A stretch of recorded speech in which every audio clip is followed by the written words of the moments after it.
नमस्कार. आपण ज्ञानेश्वरी नित्यपाठ बघत आहोत. 9वी ओवी जी स्वामी स्वरूपानंदांना आवडली होती. सुखी संतोषा न यावे, दुःखी विषादा न भजावे आणि लाभालाभ न धरावे मना माझी. तुम्हाला माहीत असेल की स्वामी स्वरूपानंदांना बरेच दिवस आजारामुळे घरीच राहावं लागलं होतं. त्यांचं तुम्ही चरित्र बघा, ठीक आहे. आणि तरीही ते स्वामी स्वरूपानंद झाले. इमॅजिन करा म्हणजे, ठीक आहे.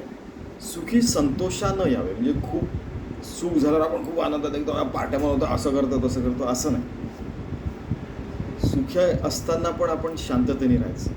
दुःखी विषादा न भजावे की दुःख झालं तर एकदम विलाप केला, विषाद केला आणि सतत रडतच बसला, असं पण नको करायला.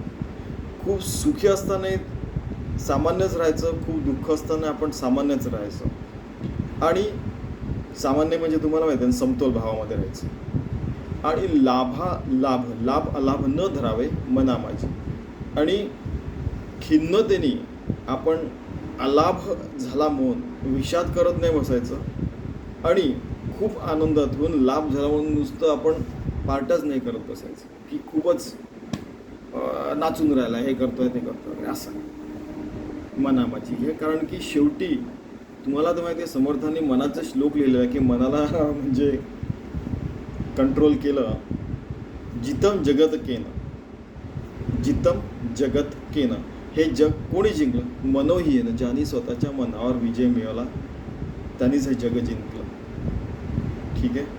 आता समर्थ रामदास स्वामींपासून तर उपनिषदांपासून ज्ञानेश्वर महाराज, श्रीकृष्ण सर्व एकच म्हणतात की मनाला आपण समतोल भावामध्ये ठेवावं, योगी व्हायचं, भक्त व्हायचं, भगवंताच्या चरणी 24 तास राहून त्याची सेवा करावी. अजून काय पाहिजे? बस तेच करायचं आपल्याला. सुखी संतोषानं यावे, खूप सुख झालं आनंदाने नाचत नाही बसायचं.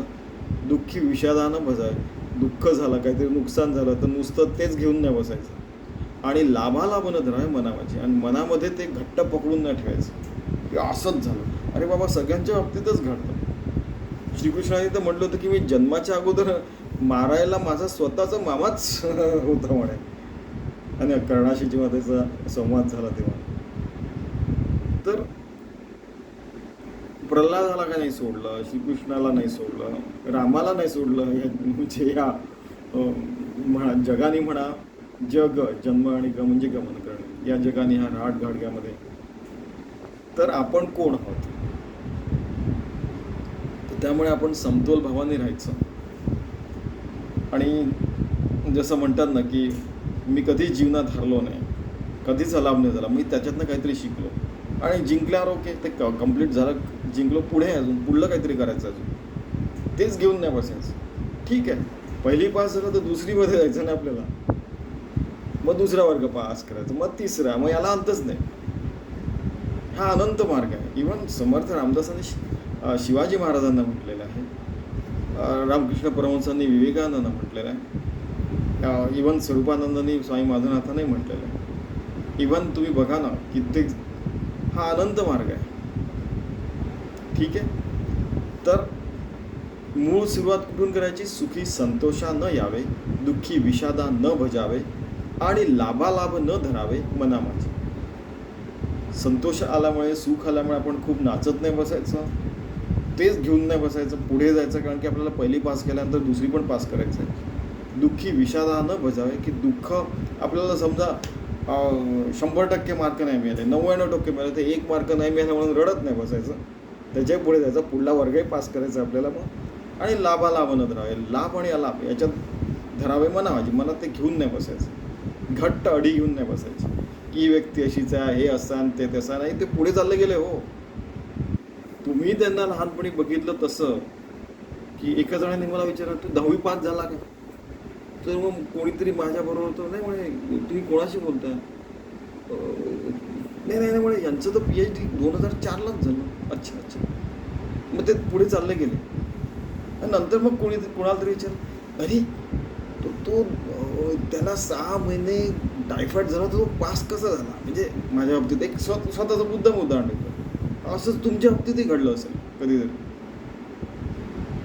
अरे काय रे, तो चांगला वागायला लागला की नाही. एका माझ्या मित्राबद्दल बोललो होतो की तेच घेऊन बसलेले, ती अडी घेऊन बसलेले. नाही, डोंट कीप प्रिज्युडाइज. पुढे जा, पुढे जा, पुढे जा. पहिला वर्ग, दुसरा वर्ग, पास. तुम्हाला माहिती ना, PhD नंतर पोस्ट डॉक्टरेट असतं. पोस्ट डॉक्टरेटला पण अंत नसतो. या विषयात, त्या विषयात, हे छोटे छोटे, या बारीक बारीक बारीक बारीक गोष्टींमध्ये पण पोस्ट डॉक्टरेट करता येतं. की जसा एक सूर्याचा किरण आहे तो अनंत जाऊ शकतो तसं. तर त्यामुळे याला अंत नाही. हे लक्षात घ्या आणि समतोल भावानी समतोलतेने राहा. सर्वत्र भगवंत बघा.